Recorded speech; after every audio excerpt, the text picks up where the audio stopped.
Hello, ATM class में आपका स्वागत है। मैं अनुज।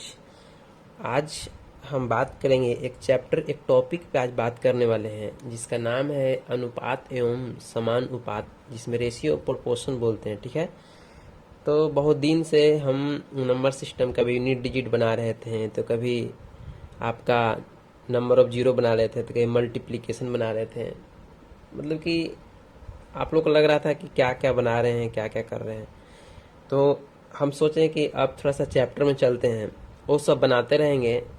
और वो तो बनाते ही रहेंगे, उसमें बहुत सारी चीज़ें वो भी बहुत इंपॉर्टेंट है, क्योंकि हर एक क्वेश्चन, हर एक एग्जाम में आपको कम से कम अगर 25-30 क्वेश्चन है तो 10 से 12 क्वेश्चन वो रहता है, बाकी सब लैंग्वेज का रहता है। ठीक है, तो इसलिए आज हम सोचे कि एक चैप्टर स्टार्ट करते हैं, रेशियो एंड प्रोपोर्शन। ठीक है, नाम चैप्टर का है अनुपात एवं समानुपात। देखिए, पूरा चैप्टर जो पढ़ाएंगे, एलसीएम एसीएफ आपको पढ़ाएंगे, या पढ़ाएंगे profit loss, percentage, time and work, time and distance, जो भी पढ़ाएंगे तो हम रेशियो बेस्ड में ही पढ़ाएंगे। ठीक है, इसलिए हम इस चैप्टर का पहले स्टार्ट किए हैं अनुपात एवं समानुपात। देखिए, नाम से पता चल रहा है कि जो अनुपात है, ये जो अनुपात है वो समान अनुपात में होगा, माने कि सेम अनुपात में होगा। ठीक है, जिसमें अगर मान ली जाए कि अगर कोई क्वेश्चन रहता है कि कोई बोलता है कि ए अनुपात बी इक्वल्स टू सी अनुपात डी, इसका मतलब क्या समझते हैं कि ए का संबंध जो बी से है, या ए बी का संबंध है, तो वही सी डी का संबंध है। इसका मतलब ये होता है, इसका कहने का मतलब होता है कि ए बाई बी, ए अनुपात बी को लिख सकते हैं ए बाई बी इक्वल टू हम लोग सी बाई डी लिख सकते हैं। मतलब हो गया कि ए का वैल्यू सी है और बी का वैल्यू डी है। या ये भी बोल सकते हैं कि ए बराबर सी है और बी बराबर हम डी है। ये भी हम कह सकते हैं अनुपात एवं समानुपात में। या अगर कोई आपसे बोलता है कि ए अनुपात बी, अगर आपसे बोलेगा कि ए अनुपात बी इक्वल्स टू क्या लिख सकते हैं, तो आप लिख सकते हैं ए बटा बी। इस तरह से भी आप लिख सकते हैं।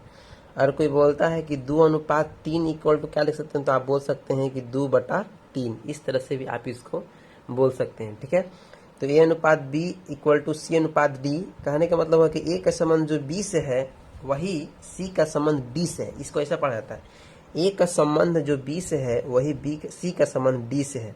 या इसको बोल सकते हैं कि ए इक्वल टू सी है तो बी इक्वल टू डी है। या बोल सकते हैं ए बराबर सी, बी बराबर डी। तो बात को ध्यान दीजिएगा कि अगर A by B equal to C by D लिखेंगे तो आपको क्रॉस मल्टीप्लीकेशन करेंगे तो A D equal to B C हो जाएगा। ये भी कोई दिक्कत नहीं है, इस तरह से ऐसे आप लिख सकते हैं। ठीक है ना, तो देखिएगा A D equal to B C, मतलब कि ए अनुपात बी इक्वल टू सी अनुपात डी, मीन्स लिख दिए A D equal to B C. तो गौर कीजिएगा बात को कि ए बाहर है, इसके लिए ए बाहर है, तो देखिए कि बाहर को बाहर से गुना किया जाता है। देखिए ध्यान से, मैंने बाहर को बाहर से गुना किया जाता है और अंदर को अंदर से गुना किया जाता है। हमेशा हमेशा ध्यान रखिएगा कि ए को हमेशा डी से गुना करते हैं, बी को हमेशा सी से। मैंने बाहर को बाहर से गुना करेंगे, मल्टीप्लाई करेंगे, और अंदर को अंदर से मल्टीप्लाई करेंगे, उसके बाद हम A D equal to B C हम लिख सकते हैं। देखिए ए अनुपात बी इक्वल टू सी अनुपात डी को लिखें A D equal to B C, या A by B equal to C by D, क्योंकि हम ए अनुपात बी को लिख सकते हैं ए बटा बी लिख सकते हैं। ठीक है, तो हम बोल सकते हैं कि ए डी इक्वल टू क्या है, बी सी है। ठीक है, तो कह सकते हैं कि ए अनुपात बी इक्वल टू सी अनुपात डी अगर कोई बोलता है तो आप सिंपल से गुना करिएगा, बाहर को बाहर से गुना करिएगा और अंदर को अंदर से गुना करिएगा। मतलब इसके लिए बाहर आपका ए रहेगा, और इसके लिए ए अनुपात बी के लिए बाहर ए है, और सी अनुपात डी के लिए बाहर ए है। तो इस तरह से देखिए, इस तरह से ए आप क्रॉस आपको लगाना है, यहाँ से ऐसे और यहाँ से ऐसे का लगाना है। तो इस टाइप के क्वेश्चन पे हम कुछ क्वेश्चन हम सॉल्व करेंगे। ठीक है, देखिए ध्यान दीजिएगा बात को। कहने का मतलब कि एक और बात है कि ए बराबर सी, अगर ए का वैल्यू 2 है तो सी का वैल्यू आपका दोनों एक दूसरे के क्या होना चाहिए, बराबर होना चाहिए। बी और डी एक दूसरे क्या होना चाहिए, बराबर होना चाहिए। तो ये क्वेश्चन आपको है, छोटा सा क्वेश्चन देखते हैं। देखिए, अगर कोई बोलता है कि 4:13 इक्वल टू, अगर आपको बोलता है कि 64 अनुपात अगर x है, तो आपसे बोले कि x का वैल्यू निकालिए। ठीक है ना, देखिए बात को ध्यान दीजिएगा कि अंदर को अंदर से गुना करेंगे, बाहर को बाहर से गुना करेंगे। ठीक, ये नहीं कि 4/13 इक्वल टू 64/x, कोई जरूरी नहीं है। तो हो जाएगा 4x इक्वल टू 13 गुने कितना, 13 गुने 64। इसको गुना भाग करिएगा तो हो जाएगा 4 16। ठीक है, तो आपका वैल्यू जो आएगा 16 3 48, 8 हाथ में 4 और 16 3 19, 98। इस तरह से x का वैल्यू क्या आएगा आपका 198। 4:13 इक्वल टू 64:x है। तो बोल सकते हैं अंदर को अंदर से गुना बाहर को बाहर से गुना करिएगा तो x इक्वल टू क्या आएगा 198। ठीक है, गुना कर 16 3 48 8 और हो गया 4 16। ओहो 16 4 20 16 4 20 गलत हो गया। ठीक है ना, 16 43 8 16 16 4 20। ठीक है, 208 हो एक्स का वैल्यू। ठीक है, तो इस तरह से आप इसको कैलकुलेशन कर सकते हैं। एक क्वेश्चन और दिखेगा, बहुत आसान सब क्वेश्चन होता है रेशियो का, बहुत सारा। इसमें रेशियो जितना पार्ट है सब बताएंगे। ठीक है, 9:15 इक्वल टू है 45:x। ठीक है ना, देखिए करेंगे क्या, अंदर को अंदर से गुना करेंगे और बाहर को बाहर से गुना करेंगे। ठीक है, तो आप क्या आ गया 9x इक्वल टू आ गया 15 इंटू 45। ठीक है, 9 5 45 और 15 5 75। ठीक है, तो हम बोल सकते हैं कि देखिए आप बात को थोड़ा समझिए। इस क्वेश्चन में दिखेगा, अगर आपको लगता है 9:15 इक्वल टू 45 अनुपात हम कितना लिख दिए 75 लिख दिए। देखिए इसको अगर हम लिखते हैं 9/15 इक्वल टू 45/75 ऐसे लिखते हैं। देखिए ये दोनों वैल्यू बराबर होना चाहिए, ए बराबर ए होना चाहिए। नहीं है तो समझिए कि आपका गलत आ रहा है। ठीक है, देखिए अगर करके देखते हैं 15 3 45 और 15 5 75 और 3 3 9 और 3 5 15 माने क्या आ गया 3/5 इक्वल टू 3/5। इस तरह समझ में आ रहा है कि ए बराबर ए होगी। यही बोल सकते हैं कि पंक्ति 15 इक्वल टू पंक्ति 15, मतलब कि ए बराबर ए, मतलब कि ए वैल्यू बराबर ए वैल्यू आएगा तभी जाके ये आपको सर्टिफाई 15 इक्वल टू 15 दोनों तरफ हो गया। तो आपको सिंपल सा वैल्यू निकालना था एक्स की, इतना ज़्यादा दिमाग आपको नहीं लगाना था। ठीक है, तो नेक्स्ट क्वेश्चन दिखेगा आपको। और मान लीजिए कि देते हैं 8:28 इक्वल टू 27 अगर हम एक्स देते हैं तो आपको बोलेंगे एक्स का वैल्यू।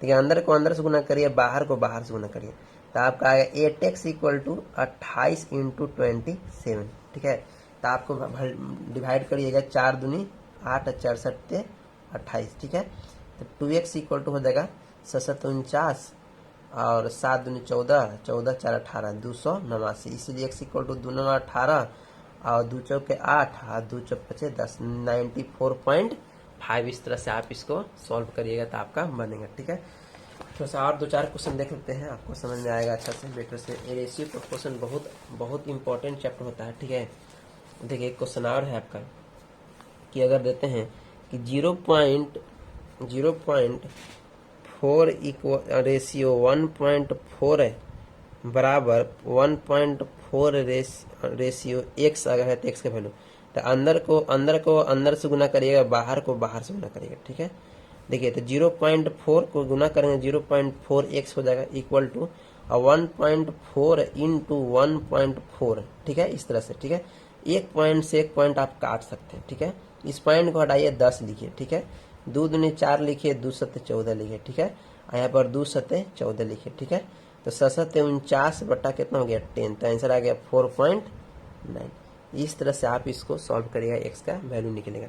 ठीक है, तो बात है इतना, तो बात इतना से ही नहीं होने वाला है। ठीक है, एक क्वेश्चन आपको और बताते हैं। देखिए रेशियो निकालने के थोड़ा सा बता देते हैं किस तरह से रेशियो निकालना है। देखिए अगर आपसे कोई क्वेश्चन देता है कि a अनुपात b इक्वल्स टू, अगर कोई बोल देगा कि 2:3 है, एंड देखिए b अनुपात c इक्वल्स टू अगर आपको बोलता है कि 4:5 है, तो आपसे जनरली एग्जाम में बहुत ज्यादा क्वेश्चन पूछता है a अनुपात b अनुपात c। देखिए ए जो क्वेश्चन है बहुत आसान होता है, कहता है कि हम a बराबर 2 है, b बराबर 3 है, अब फिर b बराबर 4 हो जाएंगे, c बराबर 5, मतलब b कभी 3 है, b कभी 4 हो जाए, कभी हो सकता है। इसमें आखिर a b b c में a बराबर 2 तो ठीक है, वेरिएबल एक है, a b और c है, 3 ही वेरिएबल है, 3 ही वैल्यू है a b और c, तो a तो 2 ठीक है, c भी 5 ठीक है, लेकिन कहता है b 3 भी है 4 भी है, एक ही वैल्यू का दो वैल्यू कैसे हो सकता है, माने b के वैल्यू कभी 3 होगा कभी 4 होगा, हो नहीं सकता है। तो क्या करेंगे, इसको बोलता है कि a अनुपात b अनुपात c निकालिए। देखिए बहुत आसानी से बनेगा। देखिए a का वैल्यू 2:3 लिखिएगा। ठीक है, और एक a अनुपात b का वैल्यू 2:3 लिखिएगा, और एक लाइन एक छोड़कर b का वैल्यू 4:5 लिख दीजिए। ठीक है, कोई दिक्कत नहीं। a 3 को एक बराबर लिख दीजिएगा, 3 यहाँ पर, इस 4 को लिख दीजिएगा यहाँ पर। ठीक है, और अपने आप फिर गुना कर दीजिएगा, 5 15 4 12 4 दूनी 8। इस तरह से 8:12:15 आपका आंसर आ जाएगा। ठीक है, तो इस तरह से आपको ये समझना है। ठीक है, इस टाइप के देखिए, इस बराबर हम बोल रहे हैं कि 3 और 4 को भी बराबर कर दीजिएगा तो आपका हो जाएगा। मान लीजिए कि अगर अब क्वेश्चन देते हैं, एक और क्वेश्चन देते हैं कि मान लीजिए कि अगर a अनुपात b इक्वल्स टू 2:3 और b अनुपात c इक्वल टू 4:5, तो हम बोल रहे हैं कि इसमें कॉमन क्या है? कॉमन आपका b है। कॉमन आपका क्या है? b है। तो b को आप कॉमन करिए, तो b कॉमन करने के लिए इसमें करना पड़ेगा 4 से गुना, इसमें करना पड़ेगा 3 से गुना। तो इसमें 4 से गुना जैसे किए हैं तो रेशियो में भी इसमें 4 से गुना करना पड़ेगा, क्योंकि ये वैल्यू चेंज नहीं होना चाहिए, तभी 2:3, तब ना 4 से 4 कटेगा, 2:3 बचेगा।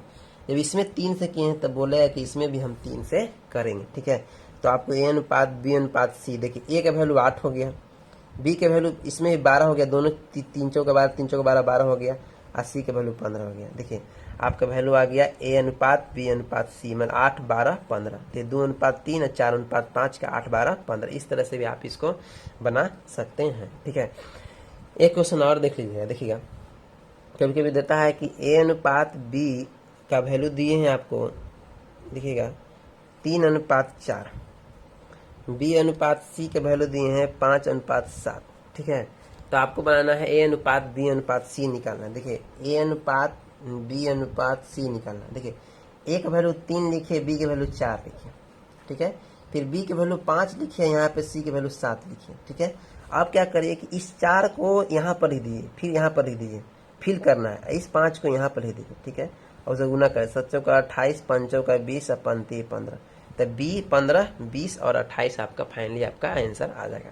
ठीक है ना, तो बात को ध्यान देना। ठीक है, एक क्वेश्चन और देखिए, थोड़ा सा इसमें ज़्यादा प्रैक्टिस करवा रहे हैं इसलिए बहुत इंपॉर्टेंट है। ठीक है, देखिए क्वेश्चन को देखिएगा कि अगर मान लें कि a अनुपात b इक्वल्स टू दे दिए हैं 2:5 और b अनुपात c दिए हैं आपको 3:4, b अनुपात c दिए हैं आपको 3:4, तो आपको निकालना है a अनुपात b अनुपात c निकालना है। देखिएगा हमें क्या करना है कि यहाँ पर a अनुपात b के वैल्यू 2:5 लिख दीजिए, और b अनुपात c के वैल्यू नीचे, इसके नीचे 3:4 लिख दीजिए।